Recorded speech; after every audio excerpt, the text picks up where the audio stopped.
నమస్కారం. ప్రభుత్వ పథకాల అప్డేట్స్ ముఖ్యంగా రేషన్ కార్డులకు సంబంధించి తెలంగాణలో చాలామంది కొత్త కార్డుల కోసం అయితే ఎదురు చూస్తున్నారు.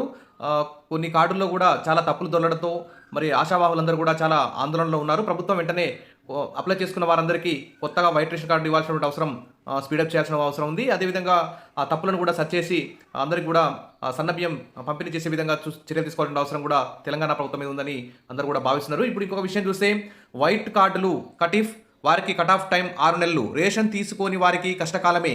బోగస్ కార్డులు గుర్తించే పనిలో తెలంగాణ ప్రభుత్వం అనర్హులపై ఫోకస్ పెట్టిన యంత్రాంగం. డీలర్ల వారీగా అనర్హుల లిస్ట్ అయితే తయారు చేస్తున్నారు. ఏరువేత దిశగా తెలంగాణ ప్రభుత్వం అయితే చర్యలు చేపట్టింది. ఇక మరణించిన వారు, వలస వెళ్లిన వారిపై దృష్టి పెట్టింది. డబుల్ ఎంట్రీ ఉన్న చోట కూడా చర్యలు తీసుకోవాలని కూడా ఆదేశాలు జారీ చేస్తుంది. ఈ లెక్కల ఆధారంగానే మరి జూన్ కోటా రిలీజ్ చేయాలని చెప్పేసి తెలంగాణ ప్రభుత్వం అయితే భావిస్తుంది. ఇప్పుడు 3 నెలలకు సంబంధించి రేషన్ ఒకేసారి ఇవ్వాలని చెప్పి కేంద్ర ప్రభుత్వం ఆదేశించడంతో తెలంగాణ ప్రభుత్వం అయితే ఈ చర్యలు అయితే తీసుకుంటుంది. 6 నెలల పాటు ఎవరైతే రేషన్ తీసుకోరో వారి యొక్క వైట్ రేషన్ కార్డులన్నీ రద్దు చేస్తామని చెప్పేసి తెలంగాణ ప్రభుత్వం అయితే చెప్తోంది. ఇక విషయంలోకి వెళ్తే ఇక్కడ రెవెన్యూ పౌర సరఫరాల శాఖ అయితే సంయుక్తంగా ఈ కార్యక్రమాన్ని అయితే చేపట్టింది. 6 నెలలుగా రేషన్ బియ్యం ఎవరైతే తీసుకోరో వారి యొక్క లిస్టు తయారు చేయాలని చెప్పి ఆదేశించడంతో జిల్లా రెవెన్యూ పౌర సరఫరాల అధికారులు క్షేత్రస్థాయిలో పరిశీలన అయితే చేపట్టారు.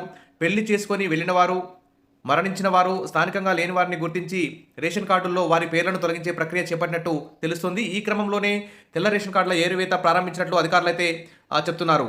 మరి ఆ లెక్కల ఆధారంగానే జూన్ కోటా విడుదల.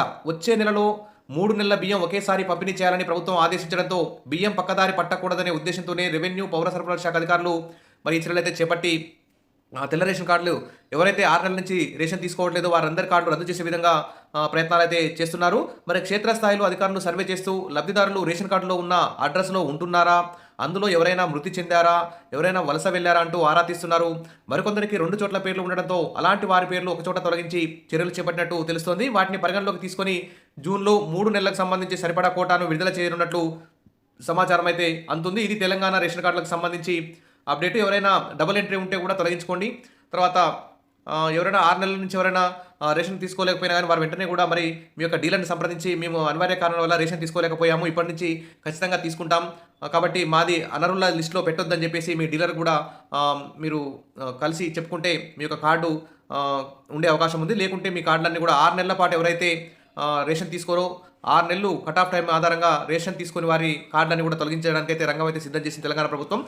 మరి ఇంతకాలం అయితే దొడ్డు బియ్యం ఇస్తుండగా కొంతమంది ఇష్టపడేవారు కాదు. ప్రతి పథకానికి రేషన్ కార్డు ప్రామాణికంగా తీసుకుంటుండడంతో తమ పేరుపై కార్డు ఉంటే చాలని భావించారు. ఇప్పుడు సన్న బియ్యం పంపిణీ చేస్తున్నప్పటికీ చాలామంది తీసుకెళ్లడం లేదని సర్కార్ అయితే గుర్తించింది. ఇట్లా కార్డు ఉండి రేషన్ తీసుకెళ్లని వారిని అనర్హులుగా గుర్తించి కార్డులు తొలగించేందుకైతే ఈ రంగం అయితే సిద్ధం చేసినట్టు తెలుస్తోంది. దీనికి సంబంధించి మీరు ఎవరైనా 6 నెలల నుంచి రేషన్ తీసుకోకపోతే వెంటనే రేషన్ తీసుకోండి, మీ డీలర్ని కలవండి, ఎంఆర్ఓ ఆఫీస్లో కలవండి, కలిసి మీ కార్డుని తొలగించకుండా చూసుకోండి అని చెప్పేసి మన ఛానల్ తరపున సలహా ఇస్తాను. విషయాల బెస్ట్ మరిన్ని అప్డేట్స్ కోసం మన ఛానల్ని సబ్స్క్రైబ్ చేసుకోండి, వీడియోస్ అయితే లైక్ చేస్తూ ఉండండి. Thank you.